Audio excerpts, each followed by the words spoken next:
Hi there, this is Elizabeth, and this is week 2 of Unleashing the Greatness Within, Saturday morning inspiration. And so, for this particular topic, I'm gonna do something a little different.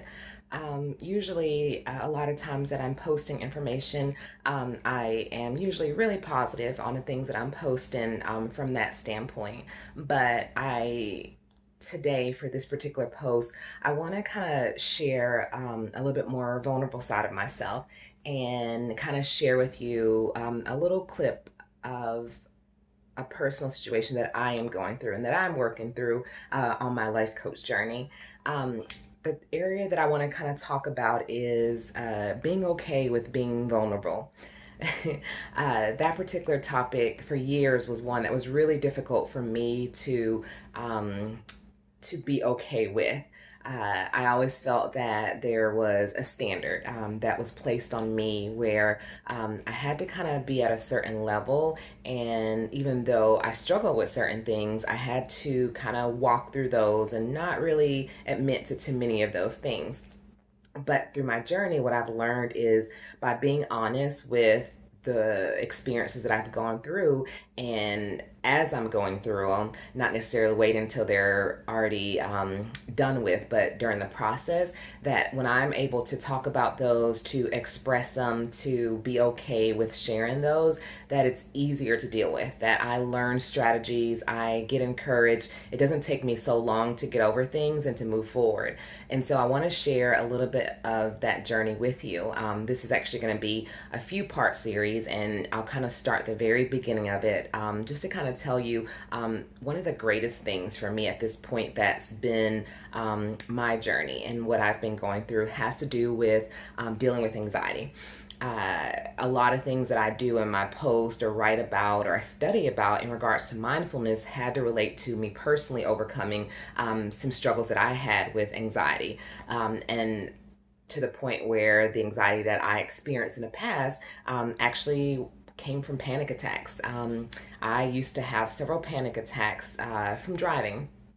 Uh, that is still something, an area that I am still dealing with. There was some stress in my life a few years ago that I wasn't dealing with, and it came out in one time I was driving home to Georgia to go visit family with my kids. It was just me and them, and it was like a 15-hour journey, and I was 10 hours into the drive, and all of a sudden I'm driving and I just started feeling that the road was spinning.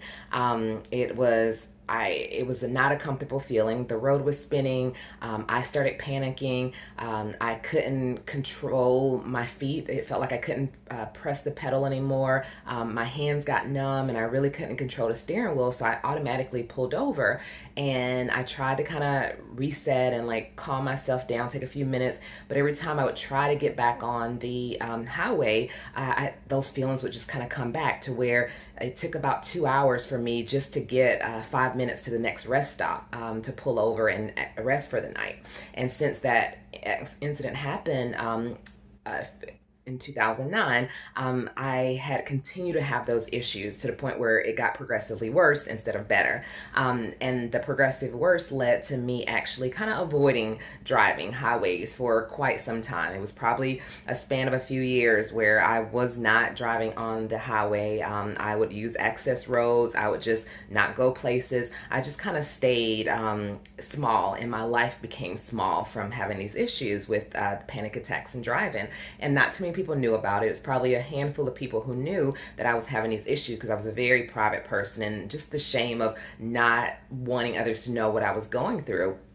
And so, what I started to do is, I got to a point where I didn't like the fact that my life was becoming so small. And so, I seeked out help. I went to a counselor. I researched some programs that had to do with driving. I researched myself. I kind of created my own return to driving kind of program for myself. And with a combination of that, also doing the work within myself and getting stronger with my emotions and dealing with my stress that I was having, I finally was able to to start making small steps and a plan to kind of get better at that. And so I share that with you now because I am not completely, totally there, but I am making progress. I don't have as many panic attacks, but I also know how to pace myself, and I know what to do. And how to do it so that it's not overwhelming. And I also know how to give myself credit when I'm making those small journeys. And I had a victory this past 2 weeks ago, actually, that I was really excited about. My goddaughter was having a birthday party, and I had attempted to go see her before, but was not able to make it to the area where she lived at just because of traffic and me still kind of having the insecurities about getting back on the highway. But this particular time, I really wanted to go to her birthday party, and my daughter was with me, and we were heading on the highway, and there was one point where I started feeling the panic kind of come on halfway during that journey when the roads kind of got bigger where I was going. And my daughter knew what I was going through because I had already talked to her and built a support system. And I remember just hearing her say, "Mom, you're almost there."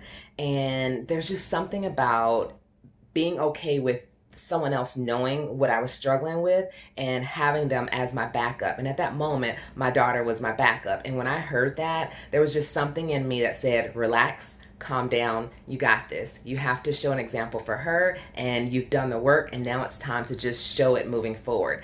And so I say this little click, and I'm going to share more because this is something that I kind of told myself that I would do, is be a little bit more open, so that you guys can kind of see my progress during this journey. And as I go further with driving, my world is now going to open up more, and I want to share that with you because I know there's things that you're probably dealing with in your life, and it's kind of like, well, I don't want anyone to know that I'm going through this. I don't want anyone to know that I'm struggling with this, or I shouldn't be struggling with this. And if I can be open about something that's very personal and share my journey, then you can too.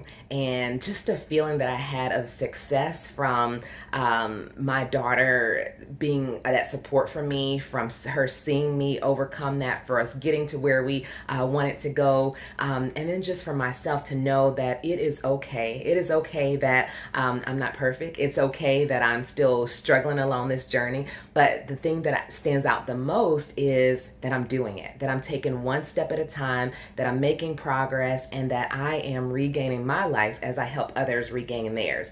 So like I said, this is something that I'm going to continue to do and post. So stay tuned. And if you want to continue to kind of follow my journey, then keep tuning in to these little video blogs that I'm doing. And just overall, this is just a way that I want to share with you of how do you release your greatness within. It starts with just one step. It starts with being okay with whatever you're struggling with, but just taking a step to make a new path.